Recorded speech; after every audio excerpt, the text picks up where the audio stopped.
Friends अज मैं start करन जा रही हाँ टैंपलेट्स फॉर एग्री और डिसएग्री स्टेटमेंट्स। ठीक है, इस की आप सब तो पहले की लिखनी है इंट्रोडक्शन किद्दां स्टार्ट करनी है। कहते in this period of inflation technology modernity या ग्लोबलाइजेशन कहते अजकल के जोड़े युग के टैक्नोलॉजी के युग के कहते many people are in favour of. ठीक है कि बहुत सारे लोग है कि चीज़ के फेवर के जो थानू एग्री और डिसएग्री की है स्टेटमेंट मैंशन होगी वो तुसी इत्थे रीफ्रेस करके इत्थे मैंशन कर देने। ठीक है, अगे तुसी की देनी अपनी थीसिस किद्दां स्टार्ट करने। इन माई ओपीनियन मेरे अकॉर्डिंग आई स्ट्रोंगली एग्री और डिसएग्री। जिद्दां तुसी स्टेटमेंट दे नाल एग्री है फिर तुसी एग्री लिखना, जे डिसएग्री है तो डिसएग्री लिखना। आई स्ट्रोंगली एग्री और डिसएग्री विद दिस नोशन। ये स्टेटमेंट के नाल तुसी एग्री है डिसएग्री है।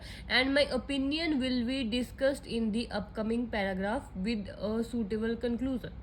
ठीक है कि जो मेरा ओपीनियन है वो की है डिस्कस होगा जो आने वाले पैराग्राफ्स उन्होंने विद अ सूटेबल कंक्लूजन भी वो मैंशन होगा।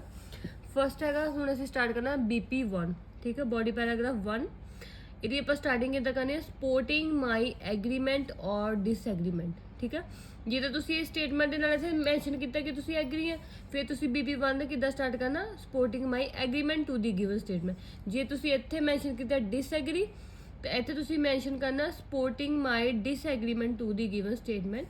आई फर्मली बिलीव दैट कि मैं स्ट्रोंगली की विश्वास रख रही है अपना इतने पॉइंट दे देना। ठीक है, जो भी थोड़ा स्टेटमेंट है अकॉर्डिंग अपना पॉइंट मैंशन कर देना।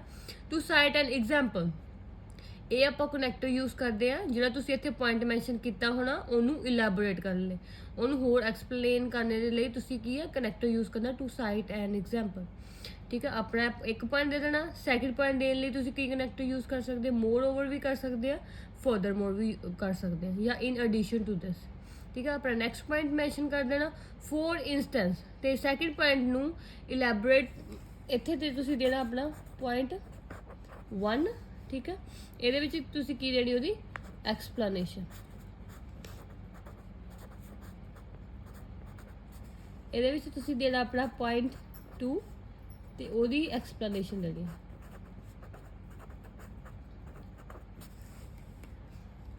उस तो बाद तुसी की करना स्टार्ट BP2। ठीक है, BP2 की है बॉडी पैराग्राफ 2। इनू नैक्सट है BP2 तुहाडा बॉडी पैराग्राफ 2 है। ठीक है, इनू किद्दां स्टार्ट करना explaining some of the another supporting points in favour of या against the statement.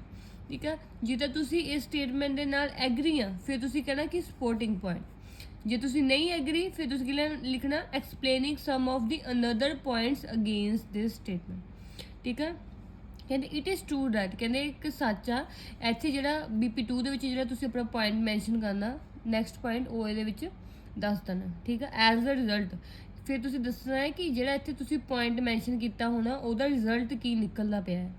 As a result भी लिख सकते एज अ कॉन्सिक्वेंस लिख सकते वही तुसी इलैबोरेशन लिखनी है कि उस पॉइंट का की नतीजा निकलता है।